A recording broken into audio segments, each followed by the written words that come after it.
오늘 생명과와 구원자 안상님이라는 주제를 가지고 여러분과 함께 하나님 말씀 또 상고해보는 시간 갖도록 하겠습니다.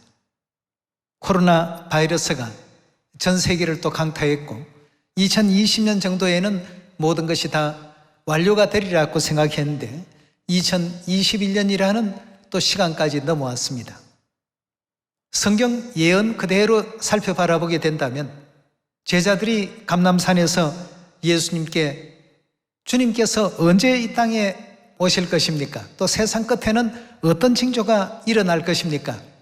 마태복음 24장에 여쭙는 장면이 나옵니다. 거기에서 예수님께서 처처에 기근이 있을 것이다, 지진이 있을 것이다. 기근과 지진 쉽게 표현하면 자연재해라고 볼 수가 있겠습니다. 자연재앙들이 지금 우리 주위에는 너무나도 많이 일어나고 있습니다. 이 코로나도 하나의 어떤 전염병, 역병의 어떤 한 종류라고 볼 수가 있지 않겠습니까? 2015년도에 프랑스 기후협약이라는 것이 선진국가에서 일어났습니다. 그 기후협약 가운데 지구의 온도를 2도 이상 올리지를 말자, 2도라는 그 온도 정도에서 멈출 수 있도록 그렇게 해야 된다 해서 이제 각 국가에서 지금 많은 노력들을 하고 있습니다만 벌써 1도가 올라가 버렸습니다. 1도가 올라가자 이 지구상에는 수많은 어떤 변화가 일어나기 시작했습니다. 기후가 이제 달라지기 시작했습니다. 6년 전의 얘기였습니다. 2도 이상 이 지구의 온도가 올라가면 이 지구는 대종말을 맞이하게 될 것이다. 그러니 2도 이상 올라가지 않도록 모든 국가들이 최선을 다하자 라고 했는데 벌써 1도가 올라가 버렸으니까 말이죠. 남은 1도가 더 올라가게 될 것 같으면 어떤 현상이 일어날까? 남극의 빙하가 녹고 또 북극의 얼음들이 다 이렇게 녹아버리고 이제까지 동토층을 이루고 있었던 만년설들이 녹아서 육지가 드러나게 되고, 만년설이 녹는다라고 하는 것은 그렇게 우려할 일이 아닌 것 같아 이렇게 생각하기 쉽습니다만 그 속에 수만 년 동안 얼어붙어 있었던 생명체가 소멸된 것이 아니라 숨어있던 인류가 한 번도 만나보지 못했던 바이러스들이 거기에 전부 잠자고 있다는 것입니다. 이것이 이제 하나씩 이 온도 때문에 말이죠. 전부 이제 깨어나게 되고 사람이든 짐승이든 어떤 숙주에 기생해서 사람들에게 옮기기 시작하는 이런 어떤 일이 일어나게 될 것 같으면 처처의 온역과 또 질병들이 이렇게 이제 만연하게 된다는 것이 또 과학자들의 굉장히 참 두려워하고 우려하는 어떤 상황이라고 합니다. 그것뿐입니까? 기후가 얼마나 지금 많이 바뀌고 달라졌는지요. 지금 인도, 미국, 중국, 아시아권 할 것 없이 엄청난 대량의 폭포와 같은 홍수들이 끊임없이 지금 일어나고 있습니다. 이제는 기후 자생력을 이 지구가 잃어버리게 될지도 모른다고 합니다. 중국 같은 데는 허리케인이라는 것이 없었다고 하는데 지금 허리케인이 미국 못지않게 말이죠. 그리고 토네이도 같은 것도 엄청나게 지금 생기고 있다고 하거든요. 우박도 요즘 보면 혈압 많은 우박이 중국에 강타를 하고 말이죠. 그런 것이 이제 인터넷상에 많이 올라와서 그 유튜브에 가서 재앙이라고 이렇게 쳐보시면요, 전 세계에서 일어나고 있는 굉장히 많은 그 내용들이 다 나올 것입니다. 곳곳에 화산이 폭발하고 곳곳에 야구공만한 우박이 낙하되고 말이죠. 지진이 또 일어나고 세계 곳곳이 난립니다. 또 화산도 터지면 이제는 하나씩 둘씩 터지는 게 아니라 순식간에 동시다발로 터져버리고 말이죠. 이런 어떤 현상들이 일어나게 될 때마다 늘 생각나는 것이 구원자에 대한 생각이 납니다. 아버지 하나님, 어머니 하나님께서 우리 인류를 구원하기 위해서 이 땅에 와주셨다는 것이 얼마나 감사한지 모릅니다. 네. 인류는 지금 눈이 가려서 이게 안 보입니다. 이것보다는 당장 지금 현실적으로 우리 앞에 닥쳐 있는 이 코로나 문제를 어떻게 좀 해결하고 좀 자유롭게 좀 지내봤으면, 그 생각밖에 못하는데 인류 인생들은 이러한 내용들을 안다 한들 대책이 없습니다. 국가가 뭐 어떻게 해주겠지, 유엔에서 뭔가 좀 알아서 해주겠지, 이렇게 바랄 수밖에 없는 것입니다. 그러나 우리에게는 아버지 하나님, 어머니 하나님께서 구원자로 이 땅에 와주셨고 영원한 천국에서 다시는 아픔도 고통도 사망도 없는 그런 영광을 우리에게 주시겠다고 이 땅에 오셨습니다. 그래서 누구든지 시온에 거하시는 그 구원자를 영접할 수 있는 이런 축복을 얻을 수 있도록 우리가 많은 사람들에게 아버지 오심과 어머니 오심을 알려야 되겠습니다. 하늘 백성들은 우리에게 구원자로 와주신 아버지 하나님, 하늘 어머님, 너무나도 참 감사하다는 것을 다시 한번 생각하면서 오늘 여러분과 성경에서 예언하고 있는 이 구원자 하나님에 대한 모습을 한번 찾아보는 시간 갖도록 하겠습니다. 오늘 생명과와 안상욱님, 우리 하나님 진리의 말씀 살펴보도록 합시다. 방금도 설명했듯이 죽음의 고통에서 신음하는 이 과정을 인류가 이 땅에 발을 밟은 유사 이래로 계속 지금 진행하고 있습니다. 그렇다면 인류의 그 죽음의 역사는 우리가 에덴에서 시작됐다는 것 잘 알고 계실 것입니다. 그래서 죽음의 역사가 에덴에서 시작됐다면 삶의 역사도 역시 에덴에서 그 답을 찾을 수밖에 없을 것입니다.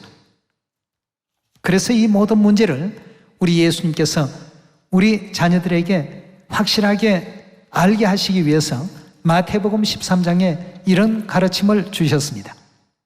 마태복음 13장 34절의 가르침부터 살피겠습니다. 예수께서 이 모든 것을 무리에게 비유로 말씀하시고 비유가 아니면 아무것도 말씀하지 아니하셨으니 이는 선지자로 말씀하신 바 내가 입을 열어 비유로 말하고 창세부터 감추인 것을 드러내려 함을 이루려 하심이라고 했습니다. 자, 성경 66권 속에 예수님께서는 하나님의 그 모든 비밀들을 비유로서 감추어 놓으셨다고 하셨고 또 창세로부터 감추인 것을 비유를 통해서 다 드러내시겠다고 이렇게 설명하고 있습니다. 우리가 창세의 역사가 기록되어 있는 성경은 창세기라는 것 너무나도 잘 알고 있습니다. 이 창세기 안에는 6천년 구속사의 가장 중요한 부분이 있습니다. 그것은 바로 선악과와 생명과에 대한 그 대목이라고 볼 수 있겠습니다. 하나님께서는 에덴 동산에 아담과 하와를 거하게 하시고 선악과와 생명과를 그곳에 심어 놓으셨습니다. 창세기 2장 9절의 말씀 보겠습니다. 여호와 하나님이 그 땅에서 보기에 아름답고 먹기에 좋은 나무가 나게 하시니 동산 가운데는 생명나무와 선악을 알게 하는 나무도 있더라고 했습니다. 에덴 동산 안에는 생명나무와 선악과 나무도 거기에 있더라고 이렇게 설명하고 있습니다. 창세기 2장 16절의 말씀 열어보겠습니다. 여호와 하나님이 그 사람에게 명하여 가라사대 동산 각종 나무의 실과는 내가 임의로 먹되 선악을 알게 하는 나무의 실과는 먹지 말라. 내가 먹는 날에 정령 죽으리라 하고 했습니다. 선악과는 먹지 말라고 하나님께서 명해 놓으신 과일 아니겠습니까? 근데 아담과 하와가 어찌 되었습니까? 3장 1절로 넘어갑니다. 여호와 하나님이 지으신 들짐승 중에 뱀이 가장 간교하더라. 뱀이 여자에게 가로되 하나님이 참으로 너희들어 동산 모든 나무의 실과를 먹지 말라 하시더냐. 여자가 뱀에게 말하되 동산 나무의 실과를 우리가 먹을 수 있으나 동산 중앙에 있는 나무의 실과는 하나님의 말씀에 너희는 먹지도 말고 만지지도 말라. 너희가 죽을까 하노라 하셨나니라. 뱀이 여자에게 이르되 너희가 결코 죽지 아니하니라. 너희가 그것을 먹는 날에 너희 눈이 밝아 하나님과 같이 되어 선악을 알 줄을 하나님이 아심이라. 여자가 그 나무를 본즉 먹음직도 하고 보암직도 하고 지혜롭게 할 만큼 탐스럽기도 한 나무인지라. 여자가 그 실과를 따먹고 자기와 함께한 남편에게도 주매 그도 먹은지라. 이에 그들의 눈이 밝아 자기들의 몸이 벗은 줄 알고 무화과 나무 잎을 엮어 치마를 하였더라 하고 했습니다. 자, 먹지 말라고 명하신 선악과를 아담 하와는 먹고서 인류에게 죽음이라는 것을 불러들이는 첫 역사가 이제 일어나게 된 것입니다.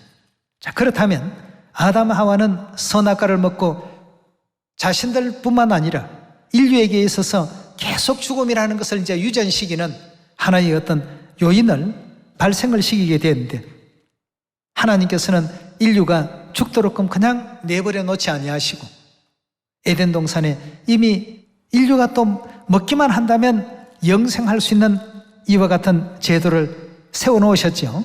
3장 22절의 말씀 보겠습니다. 여호와 하나님이 가라사대 보라, 이 사람이 선악을 아는 일에 우리 중 하나같이 되었으니 그가 그 손을 들어 생명나무 실과도 따먹고 영생할까 하노라 하고 했습니다. 자, 선악과는 먹으면 죽는다는 특징이 있지만 생명과는 먹으면 영생한다는 특징을 가지고 있습니다. 23절에 계속 봅니다.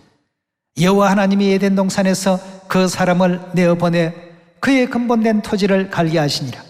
이같이 하나님이 그 사람을 쫓아내시고 에덴 동산 동편에 그룹들과 두루 도는 화영검을 두어 생명나무의 길을 어떻게 했습니까?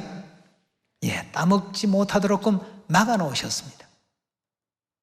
죄를 짓기 전에는 얼마든지 생명나무에 나아갈 수가 있었지만 이제는 생명나무에 나아갈 수 있는 그 길이 막힌 바 되었던 것입니다.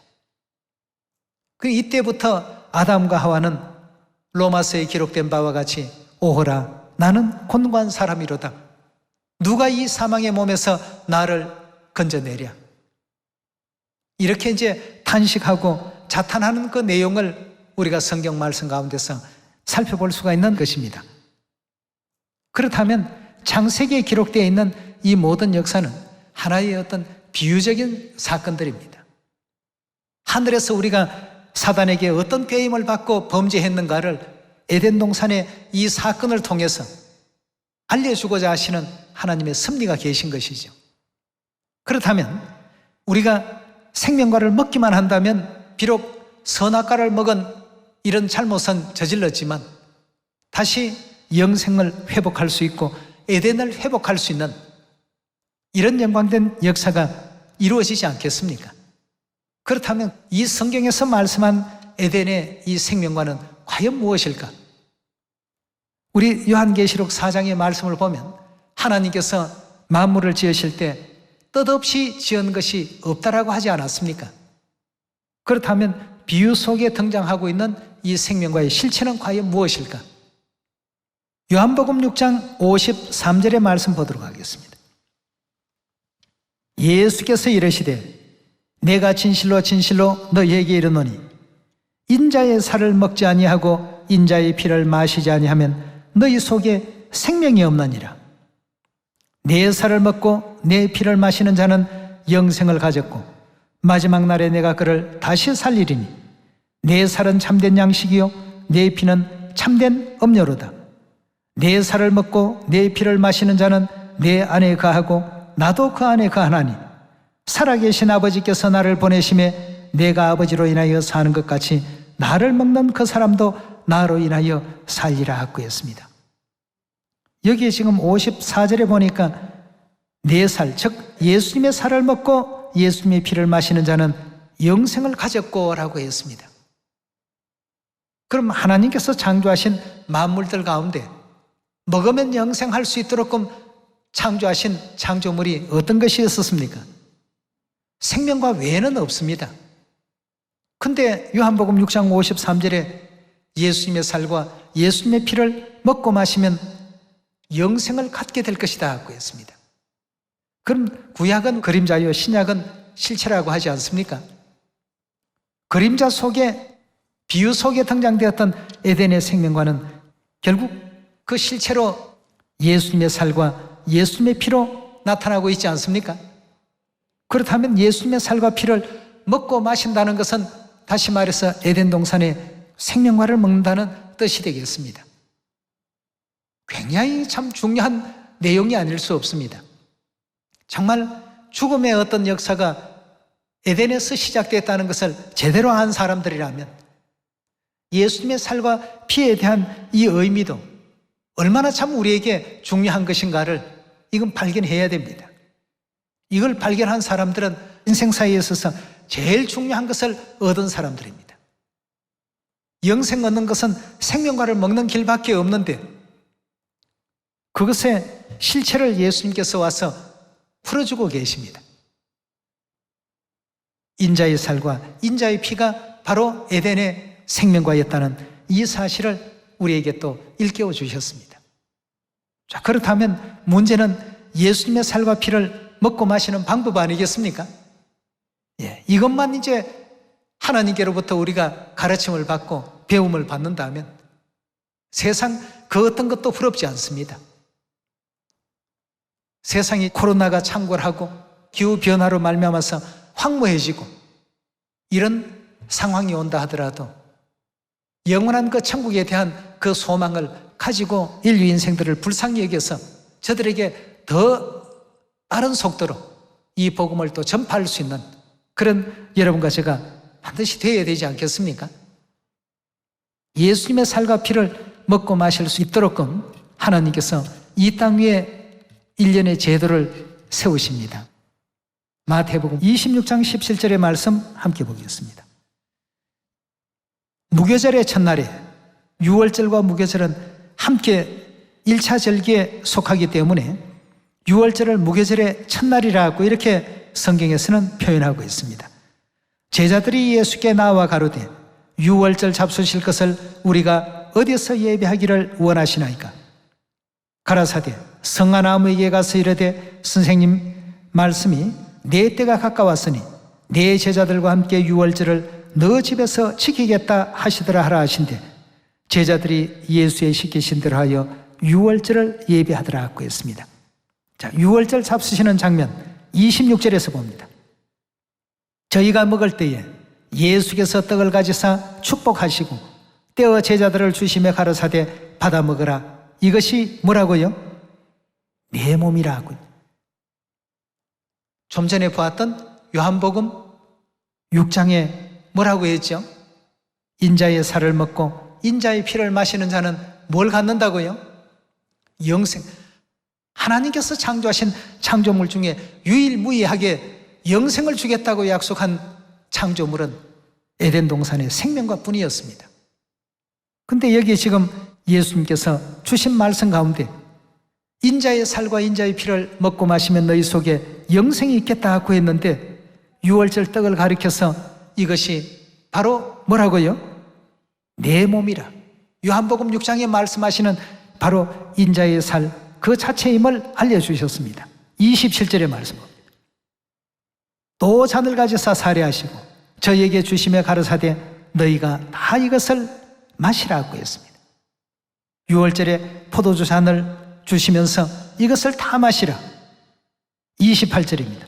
이것은 죄 사함을 얻게 하려고 많은 사람을 위하여 흘리는 바 나의 피 곧 언약의 피니라 하고 요한복음 6장에서 예수님의 살과 예수님의 피를 먹고 마시는 자는 영생을 갖는다라고 하셨으니 예수님의 살과 피는 바로 에덴 동산의 생명과 그 실체였다는 사실을 확인할 수가 있는 것입니다. 근데 예수님의 살과 피가 무엇인가 하고 보니까 예수님께서는 유월절이라는 이 진리의 제도 속에 규례화시켜서 우리 인류가 누구라도 믿음을 갖고서 하나님의 이와 같은 규례와 법도 안에 들어오기만 한다면 영생을 가질 수 있도록 길을 만들어 놓으셨습니다. 창세기의 역사를 볼 때에 죄인들은 생명과에 나아오지 못하도록 거룩천사들로 하여금 하나님의 명령에 의해서 생명과의 그 길이 차단되었고 막혀버렸습니다. 그렇다면 생명과 진리인 이 유월절 떡과 포도주를 먹고 마실 수 있도록 하실 분도 하나님 외에는 없지 않습니까? 네, 그래서 2000년 전에 하나님께서 육체를 입고 오셔서 이제까지는 막혀 있었던 이 길을 열어주셨기 때문에 새로운 길이라고 했습니다. 히브리서의 10장에 보면 새로운 길이요, 산 길이라고 이렇게 표현하고 있습니다. 이 길을 이제 하나님께서 오셔서 열어주셨다는 의미에서 새 언약이라. 누가복음 22장 7절에 넘어가 봅시다. 유월절 양을 잡을 무교절 일이 이른지라 예수께서 베드로와 요한을 보내시며 가라사대 가서 우리를 위하여 유월절을 예비하여 우리로 먹게 하라. 14절로 넘어갑니다. 때가 이르매 예수께서 사도들과 함께 앉아서 이르시되 내가 고난받기 전에 너희와 함께 이 유월절 먹기를 원하고 원하였노라. 19절로 넘어가겠습니다. 또 떡을 가져 사례하시고 떼어 저희에게 주시며 가라사대 이것은 너희를 위하여 주는 내 몸이라. 너희가 이를 행하여 나를 기념하라 하시고 저녁 먹은 후에 잔도 이와 같이 하여 가라사대 이 잔은 내 피로 세우는 뭐라고요? 새 언약. 새 언약이라는 것은 한 번도 이런 어떤 언약이 세워진 바가 없었다는 얘기입니다. 그럼 인류 인생들이 이 세상에 수없이 태어나고 죽고 태어나고 죽었다 할지라도 생명과를 먹을 수 있는 길은 이때부터 이제 개막이 되고 열리게 된 것 아니겠습니까? 영생을 주는 방법이 초림 때나 재림 때가 달라지는 것이 아닙니다. 여러분, 이렇다라고 한다면 선악과의 어떤 죄악으로 말미암아 죽게 되었던 인류에게 가장 필요한 숙제가 이 유월절 숙제 아니겠습니까? 근데 이걸 누가 합니까 지금? 여러분들이 안 것도 아니고 제가 알았던 것도 아니고 오직 이 땅에 오신 하늘아버지 안상홍님께서 이 모든 길을 우리에게 알려주시고 열어주지 않았습니까?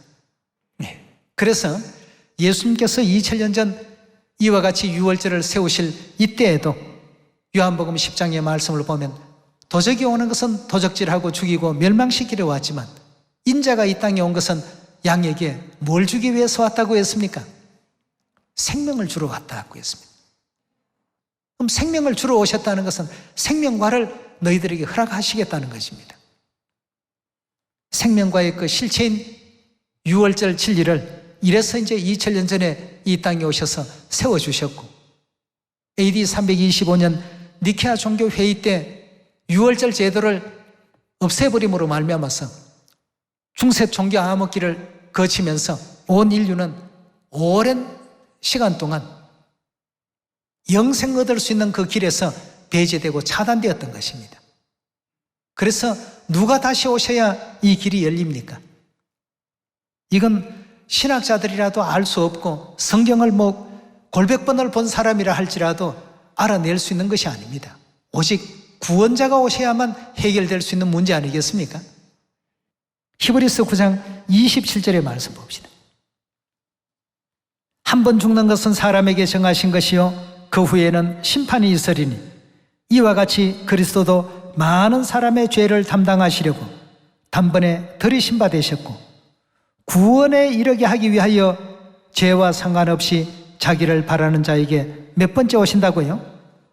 두 번째 나타나시리라 예언되어 있습니다. 그렇다면 그리스도의 첫 번째 오심은 속죄 희생제물이 되기 위해서 오셨고 두 번째 오시는 데에는 인류를 구원에 이르게 하기 위해서 오신다고 했습니다. 구원이 반드시 필요한 그 시점입니다. 그렇다면 선악과를 먹고 죽게 되었던 인류 인생들을 그 죄에서 구원시키려면 반드시 에덴의 생명과가 꼭 필요합니다. 생명과가 우리에게는 죄에서 해방시켜 주시고 구원의 길을 열어주신다는 하나의 귀중한 정표가 되겠습니다. 생명과를 진리로는 그리스도께서 유월절이라는 진리로 세워놓지 않았습니까? 그렇다면 두 번째 이 땅에 오신 그리스도는 반드시 유월절 새 언약 진리를 가지고 오신 그분이 되어야 바로 우리가 기다렸던 구원자라는 이 사실을 입증할 수 있는 것입니다. 그것도 아무 때나 오시면 안 되죠. 성경에 예언된 구원자는 반드시 무화과 나무가 가지가 연하해지고 잎사귀를 낼 때 오시는 분이셔야 됩니다. 반드시 그때 가겠다고 약속을 분명히 해놓으셨습니다. 아무 때나 오시는 분이 아닙니다. 오직 성경에서 말씀하신 이 구원자가 아니면 절대 우리를 죄악 가운데서 구원할 수가 없고 이 마지막 재앙 가운데서 구원해 주실 수가 없습니다. 여러분과 저에게 있어서 구원에 이르게 하기 위해서 두 번째 이 땅에 와주신 그 하나님, 이사야 선지자는 분명히 말씀하셨죠. 오래 저장하였던 포도주로 사망을 영원히 멸하시는 이는 우리의 누구라고요? 하나님이시라. 우리가 그를 기다렸다. 그가 우리를 구원하실 것이미로다. 얼마나 정확하게 말씀하고 있습니까? 새 언약 6월절 진리로서 선악과의 죄에서 영원히 죽을 수밖에 없었던 우리 인류 인생들을 구원의 길로 이끌어 주신 이분이 바로 누구십니까? 우리에게 6월절 진리를 선포하시고 생명과 길로 인도해 주신 분이 바로 누구십니까? 저와 여러분들의 하나님이신 안상홍님 아니십니까? 또 우리 성령의 신부 되신 하늘 예루살렘 하늘 어머니 아니십니까? 우리가 이런 모든 내용을 진리적인 어떤 내용으로만 이해할 것이 아닙니다. 이런 은혜를 우리가 지금 얼마나 크게 받고 있는가를 날마다 우리 생활 속에 감사하는 마음으로 받아들여야 되겠습니다. 세상에 누구라도 우리의 구원자가 될 수 없습니다. 오직 구원자는 시온에 오신 누구십니까? 우리 아버지 안상홍님, 새 예루살렘 하늘 어머니이심을 우리 육비에 깊이 또 아로새겨서 아버지 어머니께서 어디로 인도하시든지 끝까지 따름의 도를 다할 줄 아는, 영원한 천국까지 따라갈 줄 아는 여러분과 제가 되시기를 다시 한번 부탁드립니다. 오늘 이 말씀에 은혜 있길 바라면서 말씀하시겠습니다. 감사합니다.